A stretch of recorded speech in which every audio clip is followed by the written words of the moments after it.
بسم اللہ الرحمن الرحیم قالوا انؤمن لك واتبعك الارذلون قال وما علمي بما كانوا يعملون صدق اللہ العظیم وصدق رسوله النبی الکریم الامین ونحن على ذلك لمن الشاہدین والشاکرین والحمد للہ رب العالمین اللہم صلی علی سیدنا ومولانا محمد وعلى آل سیدنا ومولانا محمد واصحاب سیدنا ومولانا محمد وبارک وسلم۔ السلام علیکم ورحمۃ اللہ وبرکاتہ۔ بسم اللہ الرحمن الرحیم۔ اللہ تعالیٰ جل مجد الکریم کے عظیم اور کمال ہمت والے پیارے نبی نوح علیہ السلام کا ذکر پاک ہم سن رہے ہیں سورۃ الشعراء میں، سورۃ الشعراء کے چھٹے رکوع سے اور 19ویں پارے کے 10ویں رکوع سے ذکر چل رہا ہے۔ آج کے درس کی جو آیت ہے اس میں اللہ تعالیٰ فرما رہا ہے کہ جب حضرت سیدنا نوح علیہ السلام نے انہیں یہ دعوت دی کہ فاتقوا اللہ واطیعون، ڈرو اللہ تعالیٰ سے اور اطاعت میری کرو، اور میں تم سے اس اپنی دعوت و تبلیغ کی اجرت نہیں مانگتا، میرا اجر جو ہے وہ جہانوں کے پروردگار کے پاس ہے، بس تم یہ کرو کہ اللہ تعالیٰ سے ڈرو اور میری اطاعت کرو۔ اب اس کے جواب میں جو کلام انہوں نے فرمایا، قوم نے آگے سے کیا کہا۔ اب قوم کی پستہ حالت دیکھو کہ جو اللہ تعالیٰ کو مانتے ہیں، نبی اللہ کو مانتے ہیں، ان کے ذہن میں، ان کے بارے میں، ان کے دل میں، ان کے بارے میں کیا نظریات ہیں، کیا خیالات ہیں۔ انہوں نے صاف صاف کہا کہ قالوا انؤمن لک، کہ ہم آپ پر ایمان لے آئے، واتبعک الارذلون، جبکہ کمینے لوگ، ذلیل لوگ آپ کے پیروکار۔ ان کافروں نے تقیہ نہیں کیا منافقوں کی طرح، روافض کی طرح تقیہ نہیں کیا، شیطان نے بھی تقیہ نہیں کیا تھا۔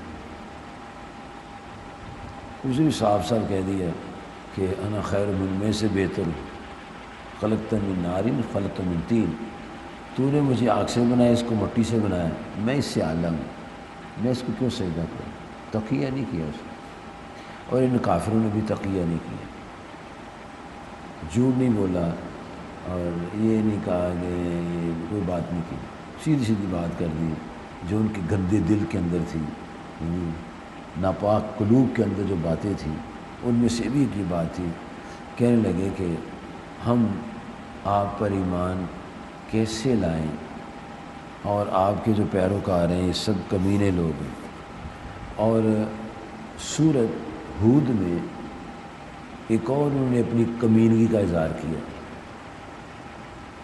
یہ کمینے پن کا اپنا اظہار کیا، اور کمینہ ان کو کہا ہے، اپنے دل کی بیماری اور دل کی ناپاکی ہیں الفاظ میں انہوں نے بیان کی۔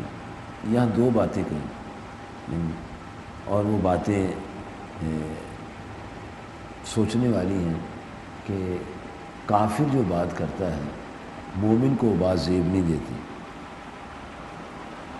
اللہ تعالیٰ نے سورہ روم میں ایک بات ارشاد فرمائی ہے کہ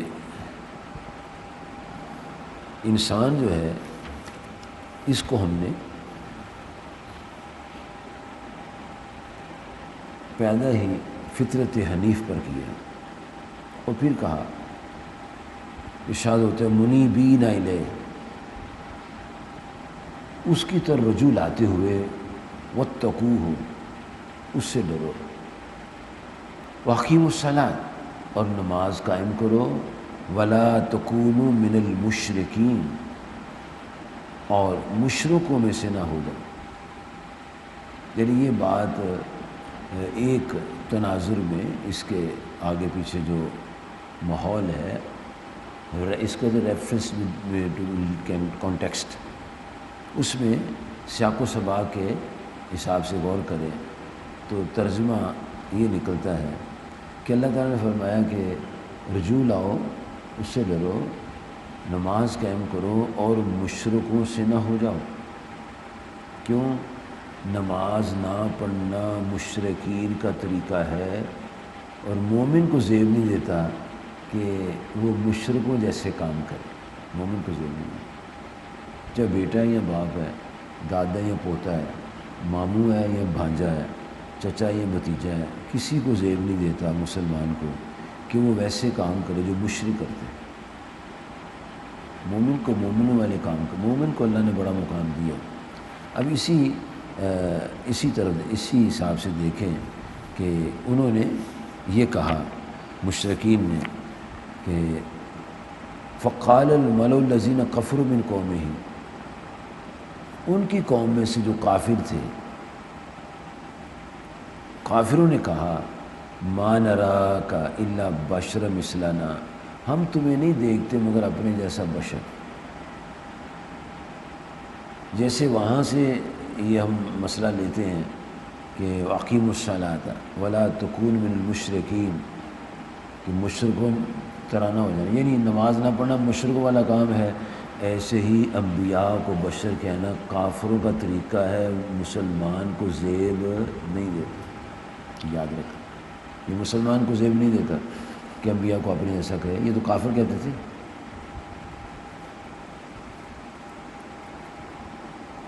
مومن کو تو یہ کام نہیں کرنا چاہیے۔ مومن کو تو ان نے اپنے ساتھ جو تعلقات ہیں ان کو صحیح انداز میں، وہ ہمارے آقا اور مولا، ہم ان کے غلام ہیں، اور ان کی شان یہ کہ صحابہ کرام جب گفتگو کرتے تھے تو یہ عرض کرتے تھے فداک امی و ابی، یا رسول اللہ صلی اللہ علیہ وسلم آپ پر ہماری ماں اور باپ قربان۔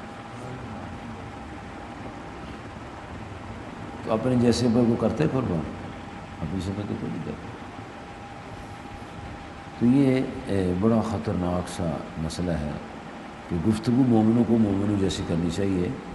اور یہاں میں انہوں نے کہا وما نراک اتبعک الا الذین هم اراذلنا بادی الرأی، ہم یہ دیکھ رہے ہیں کہ جو کمینے لوگ ہیں وہ آپ کے پیروکار ہیں، یعنی انبیاء کے پیروکار کو کمینہ کہنا یہ شیوہ کفار ہے، مشرکین ہے۔ جبکہ اللہ تبارک و تعالی جل مجد الکریم نے سورۃ المنافقون میں یہ فرمایا ہے وَلِلَّهِ الْعِزَّةُ وَلِرَسُولِهِ وَلِلْمُؤْمِنِينَ وَلَكِنَّ الْمُنَافِقِينَ لَا يَعْلَمُونَ۔ اللہ تعالیٰ فرماتا ہے عزت تو اللہ کے لیے، وَلِرَسُولِهِ، اور اس کے رسول کے لیے، وَلِلْمُؤْمِنِينَ، اور ایمان والوں کے لیے۔ یعنی اللہ تعالیٰ عزت والا ہے، رسول کریم صلی اللہ علیہ وسلم عزت والے ہیں، اور ایمان والے عزت والے ہیں، لیکن وَلَكِنَّ الْمُنَافِقِينَ لَا يَعْلَمُونَ، منافقوں کو اس بات کا علم نہیں ہے۔ بھئی علم نہیں تو سیکھنا چاہیے، نہیں علم نہیں تو سیکھنا چاہیے۔ اگر کسی بات کا علم نہ ہو، خطرہ ہو کہ علم نہ ہونے سے غلطی ہو جائے گی، تو سیکھنا چاہیے۔ اس لیے آپ کے میرے پیارے کریم آقا علیہ السلام نے فرمایا کہ علم سیکھنا فرض ہے، ہر ایک پر فرض ہے۔ اور حدیث کے لفظ ہے طلب العلم فریضۃ علی کل مسلم، وفی روایت علی مسلمۃ، ہر مسلمان پر علم سیکھنا فرض ہے، چاہے وہ کسی قبیلے، کسی قوم، کسی برادری، کسی خاندان سے تعلق رکھتا ہے، کلمہ پڑھتا ہے، علم سیکھے۔ یہ نہ کہ میں تو سبزی بیچتا ہوں، مجھے علم کی ضرورت نہیں ہے۔ حضرت داتا گنج بخش علی حجویری علیہ الرحمہ نے کشف معیوشی میں لکھا ہے ایک آدمی کے کہنے پر آپ نے اس کو جواب دیا تھا۔ زکوٰۃ کے چیپٹر میں لکھتے ہیں، تو فرمایا تجھے زکوٰۃ کے مسائل آتے ہیں؟ لینے والے سے پوچھا کہ تجھے زکوٰۃ کے مسائل آتے ہیں؟ کہ مجھے کیا ضرورت ہے سیکھنے کی، میں تو زکوٰۃ لینی ہے۔ میں نہیں، یہ بھی سیکھنا پڑتا ہے کہ زکوٰۃ کس کو لگتی ہے کس کو نہیں لگتی، اس لیے مانگنے والے کو بھی علم ہونا چاہیے کہ میں اس قابل ہوں کہ مجھے زکوٰۃ لگتی ہے کہ نہیں لگتی۔ دینے والے کو بھی علم ہونا چاہیے، دینے والے کو تو ہونا چاہیے نا، لینے والے کو بھی ہونا چاہیے۔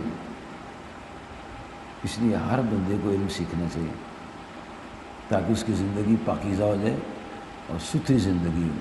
اگر نہیں علم سیکھے گا تو پھر زندگی اس کی اچھی نہیں رہے گی، پاکیزہ نہیں رہے گی، ناپاک زندگی ہو جائے گی، ساری عمر ایسے ہی گزر جائے گی اور نقصان میں جائے گی زندگی۔ اس لیے یہ علم سیکھنا جو ہے یہ بہت ضروری ہے، بہت ضروری ہے۔ اور پھر حضور صلی اللہ علیہ وسلم نے علم سیکھنے والے کے لیے جو اس کے انعام و اکرام کی اس کے حق میں گفتگو کی ہے، وہ بھی اس کے حق میں کمال ہے۔ علم سیکھنے والے کے لیے کہ جو طلب علم کے لیے گھر سے نکلتا ہے، پیارے نبی علیہ الصلوۃ والسلام فرماتے ہیں وہ ایسے جیسے مجاہد میدان جہاد میں جا رہا ہے۔ کیوں کہ اس کا سیکھنا اپنے نفس کے خلاف جنگ ہوگا۔ جب سیکھے گا تو پھر اپنے نفس کے خلاف جنگ کرے گا اور نفس کو سیدھے راستے پر رکھے گا اور اپنی دنیا اور آخرت کو سنبھال لے گا۔ پھر فرمایا کہ جو اللہ کی راہ میں چلتا ہے، دین سیکھنے کے لیے نکلتا ہے، تو اللہ تبارک و تعالیٰ اس کے پچھلے گناہوں کو معاف فرما دیتا ہے، یعنی اس کے اس عمل کی برکت سے اس کے گناہوں کی معافی ہو جاتی ہے، اور فرشتے اس کے پاؤں کے نیچے پر بچھاتے ہیں، چوٹیاں بلوں میں اور مشرق سمندر میں اس کے حق میں دعائیں کرتی ہیں۔ اب جب آدمی کو کسی کاروبار کام کاج کے منافع کا علم ہوتا ہے تو تبھی کرتے ہیں نا وہ، جب اس کو پتہ ہی نہیں ہے کہ اس کام کا کیا منافع ہے تو وہ نہیں کرتا۔ اب جب مجھے علم ہوگا کہ علم طلب کرنے میں کتنے منافع ہیں تو مجھے لازمی بات ہے میں اس کی شوق میں تگدو کروں گا، یار مجھے سیکھنا چاہیے، یار یہ تو بڑا فائدہ ہے۔ اور پھر سیکھنے کے بعد آگے سکھانا یہ اور بڑا فائدہ ہے، سیکھو اور سکھاؤ۔ اور جب سکھائیں گے تو پھر اکیلے نہیں اوروں کو بھی جنت میں لے کر جائیں گے۔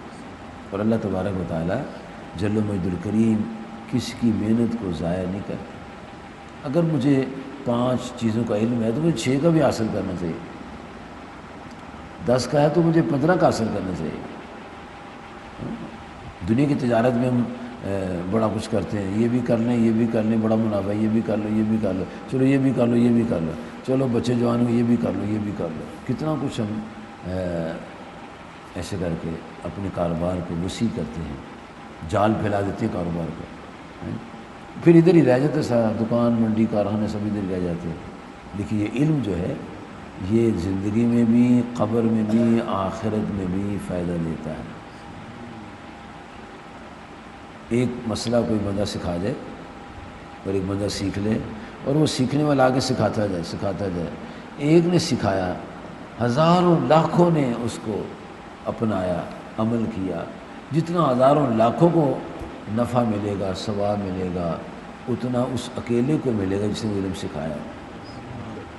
اور مرنے کے بعد جو 3 علوم ہیں، چیزیں ہیں، 3 انسان کی محنتیں ہیں، اس کا مرنے کے بعد جو ثواب ملتا ہے، نمبر 1 صدقہ جاریہ، نمبر 2 نفع دین العلم، اور نمبر 3 نیک اولاد جب دعا کرتی ہے اس کا بھی ثواب، علم جو پھیلتا اس کا بھی ثواب، اور صدقہ جاری کا اس کا بھی ثواب۔ مثلا جس آدمی نے یہ صفیں دی ہیں، اب جو لوگ اس پر نماز پڑھیں گے، یہ نہ بھی بچتی تو فرش پر نماز ہو سکتی تھی، چلو بچھا دیتے، بچھ گئی، اب اس نے نیت کی ثواب کی، ٹھیک ہے، اب جتنے لوگ نماز پڑھیں گے ان کو ثواب ملے گا، لیکن اس پر کھڑے ہونے کا ثواب ان کو ملے گا جنہوں نے صفیں دی۔ جب انسان کو یہ علم ہو جاتا ہے کہ مجھے کتنا نفع ملے گا ان کاموں میں، تو پھر وہ نفع کی بڑھوتی کے لیے کام کرے گا، بھاگے گا نہیں میدان سے، بلکہ محنت کرے گا، اوروں کو بھی شامل کرے گا، اوروں کو بھی شامل۔ تو اللہ تعالیٰ جل مجد الکریم نے اپنے انبیاء علیہ السلام کی محنتوں کا ذکر کیا ہے، اور ان کی محنتوں پر چل کے ہم نے محنت کرنی ہے۔ یہ نبیوں والا کام، یہ محنت نبیوں والا کام۔ انبیاء علیہ السلام نے کتنی تگودو کی، 1,24,000 انبیاء، یعنی اللہ کے دین کو، اللہ کے الوہیت، اللہ تعالیٰ کی وحدانیت کا چرچا کرنے کے لیے انہوں نے اپنی زندگیاں لگا دیں، اور ہزاروں انبیاء شہید بھی ہو گئے اسی کام میں، ہزاروں صحابہ شہید ہو گئے اسی کام میں، ہزاروں مسلمان شہید ہو گئے اسی کام میں، کہ اللہ تعالیٰ کو ایک مانو۔ پھر جنہوں نے مان لیا ان کی دنیا سنور گئی۔ اور یہاں تک کہ اسلام اتنا محبت بھرا دین ہے کہ ایک شخص نے اسلام کے ماننے والے کو شہید کر دیا، کئیوں کو شہید کر دیا، اور بالآخر وہ بھی مسلمان ہو گیا۔ اللہ پاک اس کے پچھلے گناہ معاف کر دے گا اور اس کو بھی اپنی نیک بندوں میں شامل کر۔ وہ جو بندے قتل کیے اس کی سزا نہیں اس کو ملے گی، اسے کفر میں کیے۔ ایمان کی برکت سے اللہ پاک بڑے بڑے اس کے گناہ معاف کر دیں۔ تو ایمان جو ہے یہ بہت بڑی نعمت ہے، اور اس نعمت کی تگ و دو کے لیے علم سیکھنا چاہیے، اور علم کے لیے گھر سے نکلنا ہی پڑتا ہے۔ اللہ تعالیٰ آپ کو توفیق عطا فرمائے، آمین۔ وآخر دعوانا ان الحمد للہ رب العالمین۔ السلام علیکم ورحمۃ اللہ وبرکاتہ۔